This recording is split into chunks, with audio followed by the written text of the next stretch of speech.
Christianity today is incredibly diverse, like really diverse. We've got Catholics, Orthodox, Protestants, evangelicals, Pentecostals, and that's just scratching the surface. Sometimes I wonder if Jesus would need a flowchart just to keep track of all the denominations that sprouted from his teachings. But here's the thing. Behind all these different labels and traditions, there's a common thread: belief in Jesus Christ as a central figure. Though to be honest, if you put a Catholic bishop, a Quaker, and a Pentecostal pastor in a room, you might think they're from different planets. But that's what makes this story so fascinating. We'll start with how it all began. Spoiler alert, a carpenter from Nazareth plays a pretty big role. Then we'll look at the major splits that shaped Christianity. Turns out humans disagree about things. Shocking, I know. We'll explore how Christianity spread globally, sometimes peacefully, sometimes not so much.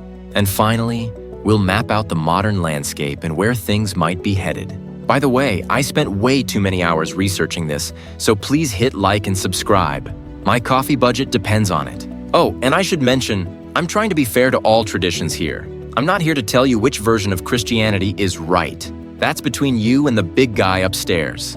I'm just your tour guide through this historical and spiritual maze. All right, let's hop in our time machine and go back about 2,000 years to where it all began. Origins of Christianity. So, picture this. It's around the year 30 CE, in a dusty corner of the Roman Empire called Judea. A Jewish carpenter turned teacher named Jesus has been wandering around with his followers, saying some pretty revolutionary stuff. Now, I was going to summarize Jesus' teachings all scholarly-like, but honestly, that would be like trying to explain Star Wars in 30 seconds. The point is, Jesus challenged the religious establishment, hung out with society's outcasts, and talked a lot about love, forgiveness, and this concept called the kingdom of God. You know, it's funny. For a guy who never wrote a book, never held political office, and never traveled more than like 200 miles from home, Jesus became pretty influential. Talk about making the most of your 30s.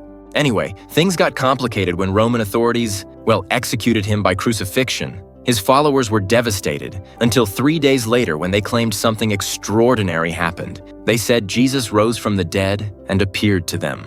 Now, whether you believe that literally happened or not, what's undeniable is that something convinced these ordinary people to go from hiding in fear to boldly proclaiming this message, even when it meant facing persecution themselves. So what started as a small Jewish movement began spreading beyond its cultural borders. This guy named Paul, who initially was arresting Christians, by the way, had a dramatic conversion experience and became Christianity's first major theologian and missionary.